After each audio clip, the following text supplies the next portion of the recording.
I'm Dana Tyler. We're interrupting our programming for an update on the search for the suspect in the weekend explosions in Manhattan and New Jersey. Our regular programming now on our sister station, TV 1055.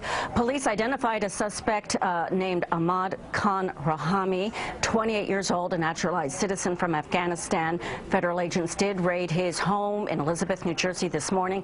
Let's go live now to Penn Station. Governor Andrew Cuomo holding a briefing. Let's listen. Quite quickly on the bombing, and there's a person of interest who all the coordinated agencies are now pursuing, and it is really remarkable when you think about it how fast this investigation has moved.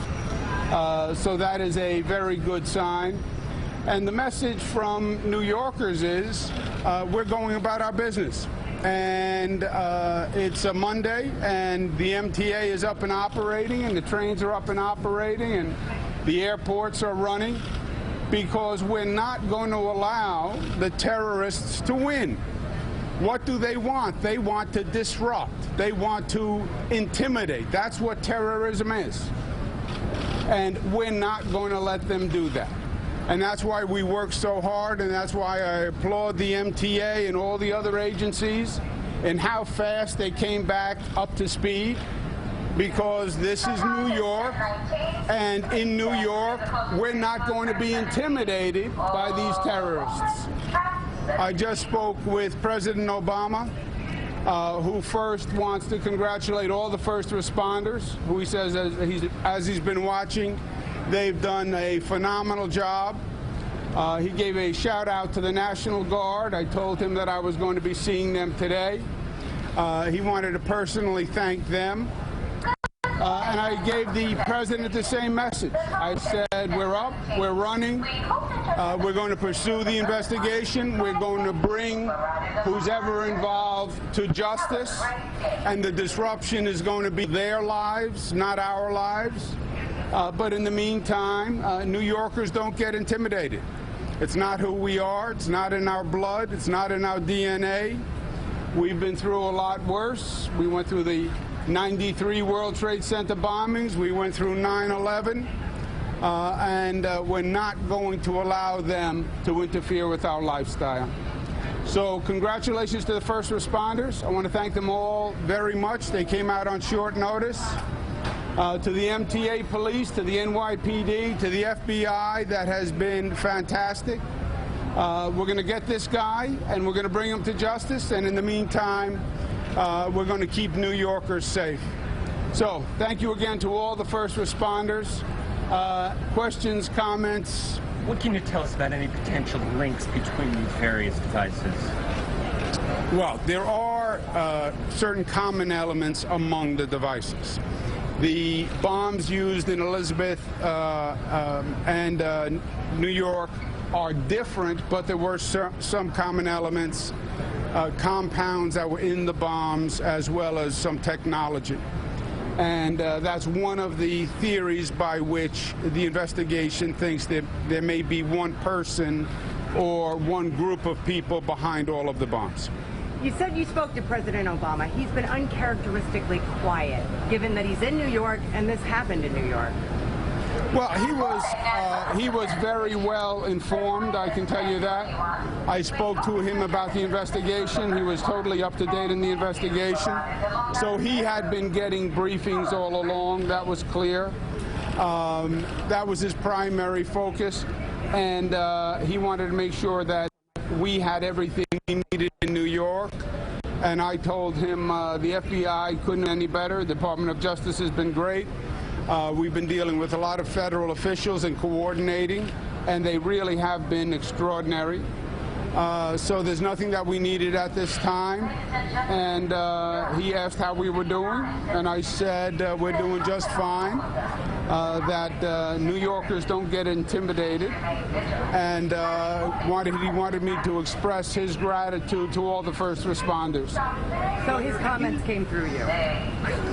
He yes. hasn't made any public comments, Governor. I think that's weird. Well, I'm sure he will. I'm sure he wanted to get to a point in the investigation where we have facts, you know.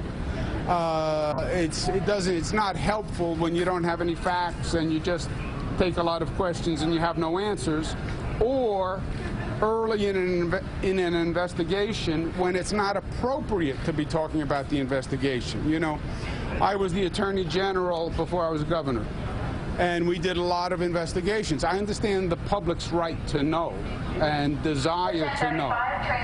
But you can also interfere with an investigation, and you don't want to do that. Can you talk about whether there are going to be any ties to international? It's too early to say. Governor, what's been your coordination? Have you spoken to the mayor about what appears to some as a disconnect about how to characterize this so far? As you know, the mayor has been unwilling to use the word terrorism. Why are you guys not on the same page about it? No, we are. I was with the mayor yesterday.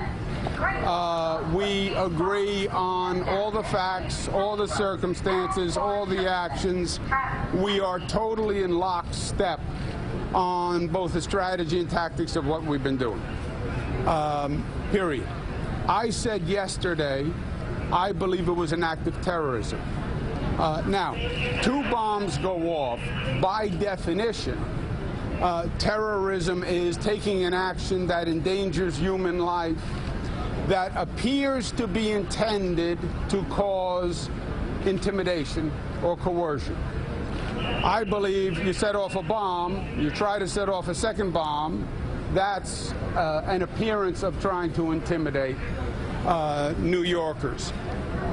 The second question was, is there a link to foreign organizations?